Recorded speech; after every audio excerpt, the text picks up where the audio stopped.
Otros, como ustedes saben, el día de mañana el alcalde de Guayaquil, Jaime Nebot, ha convocado a una marcha al puerto principal. Aduce él que se le están esquilmando los fondos del presupuesto del municipio porteño.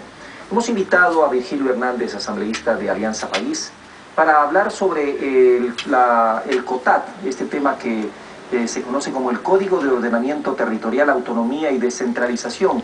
¿Qué es el COTAD? Es un mecanismo mediante el cual a partir del próximo año se van a generar las rentas para los diversos municipios y consejos provinciales. De ahí la importancia de conocer para qué sirve, cómo funciona y qué es lo que hace este mecanismo. Virgilio, buenos días. Una pregunta. Leí ayer en la revista Vanguardia una entrevista al alcalde de la ciudad de Guayaquil, donde él calificaba este mecanismo como centralista, como un mecanismo que es una sinvergüencería, en resumen, una porquería. ¿Qué piensa usted, que es el que está elaborando este código? Buenos días. Buenos días. Yo creo que los adjetivos lo que hacen es describir a la persona que los emite. No es mi práctica responder con adjetivos, sino con argumentos, y eso es lo que hemos hecho en la mesa. Yo realmente lamento mucho que por ignorar, por desconocer, y sobre todo porque aquí hay un interés político muy claro.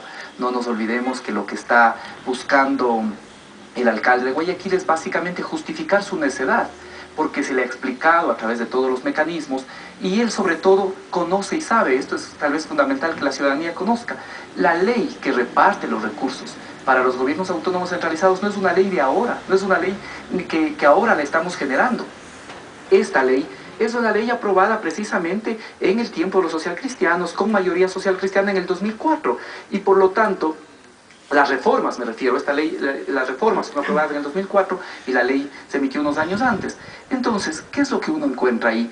Que los recursos que ahora se entregan, por ejemplo, a Guayaquil, son los que están planteados en la ley. Nadie puede entregar los recursos de manera discrecional. Son recursos públicos. Eso es importante que la ciudadanía conozca.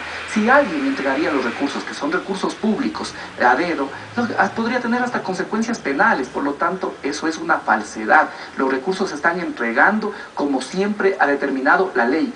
Y respecto de este proyecto de ley, que es un proyecto de ley que tiene casi 700 artículos, que hemos discutido durante 6 meses en la mesa, que fue votado de forma unánime. Los 10 miembros que asistimos a la reunión el día viernes votamos por ese proyecto de ley que está para presentación a segundo debate. Por lo tanto, yo creo ahí que con las personas de distintas fuerzas políticas que fue votado ese proyecto, cuando se recibe insultos de esa naturaleza, lo único que nosotros podemos ver es que hay un desconocimiento, que hay una ignorancia de lo que dice Virgilio, este código. Él destaca que, y pone cifras, ¿no? Destaca que, por ejemplo, municipios como el de Santa Elena reciben el 40%, hay otros como el de Quito que llegan al 24%, y anota que para el de Guayaquil, para el de San Cristóbal y para el de Lago Agrio, este incremento llega al 14%.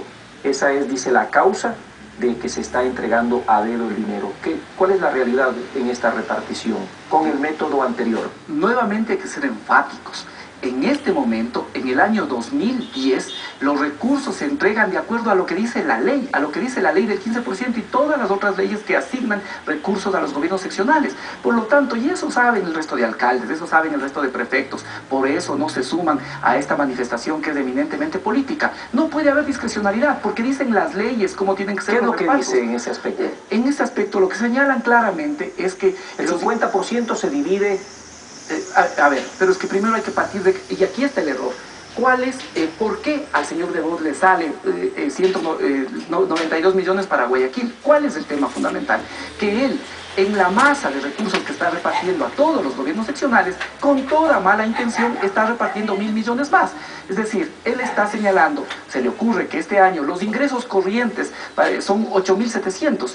¿Qué es lo que pasa? Que no está en estos 8.700 millones de dólares, no está haciendo la deducción de los recursos preasignados.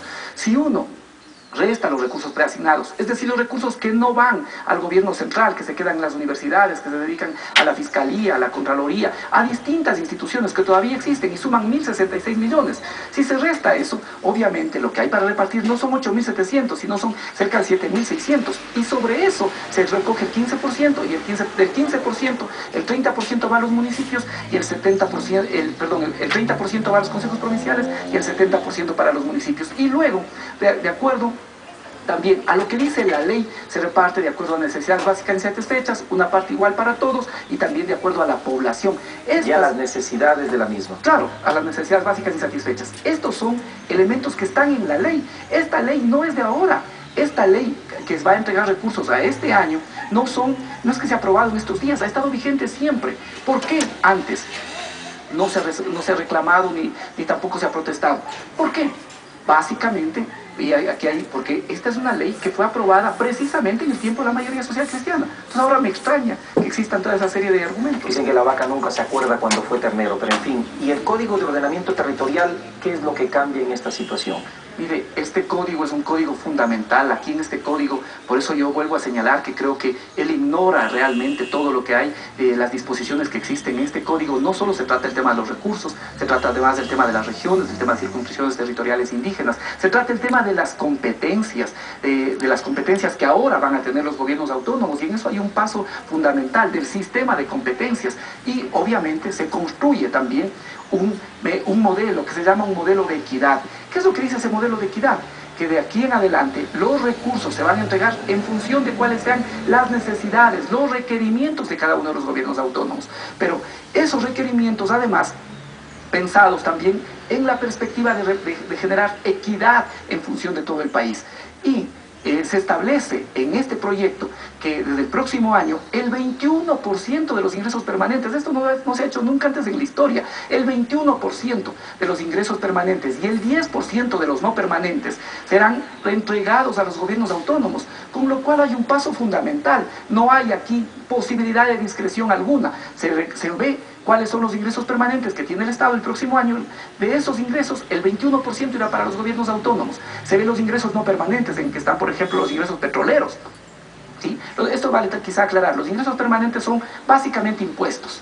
De eso que se recaude, el 21% irá para los gobiernos autónomos, y el 10% de los no permanentes, en los que están, por ejemplo, los ingresos petroleros, irán para los gobiernos autónomos, de manera automática. Y luego, este 21% de los permanentes y 10% de los no permanentes se reparte de forma equitativa, buscando, eso sí, atender a aquellas parroquias, provincias, cantones que han sido históricamente relegadas, pero sin descuidar al mismo tiempo estas ciudades donde crece, que han crecido más y que tienen también grandes necesidades. Creo que hay una cosa importante que señalar. No es lo mismo, y esta es una cosa que a cualquier persona por simple lógica puede deducir, no es lo mismo brindar un servicio en una ciudad donde que la población está concentrada, y aún así no se lo hace, que en una ciudad donde que la población está dispersa. Pensemos, por ejemplo, no es lo mismo si hay 100 familias. Si esas 100 familias están agrupadas en un solo edificio, obviamente es más barato proveerle de agua potable, de luz eléctrica y de todos los servicios. Si esas 100 familias están repartidas en un territorio más amplio, va a costar más caro. Por eso, algunas de estas provincias y ciudades reciben más recursos, porque su población no está concentrada. Estos, obviamente, son criterios que busca desconocer. Ahí hay un principio de equidad, de justicia, que seguramente no tiene el alcalde de Guayaquil, pero sí la mayor parte de alcaldes, de prefectos, de autoridades de juntas parroquiales y también de los ciudadanos. Gracias. Virgilio Hernández, asambleísta de Acuerdo País, dándonos a conocer la nueva redistribución que se hará el próximo año y también los temas relacionados a la repartición que se dio en el presente. Hermes nos tiene más información en el puerto principal.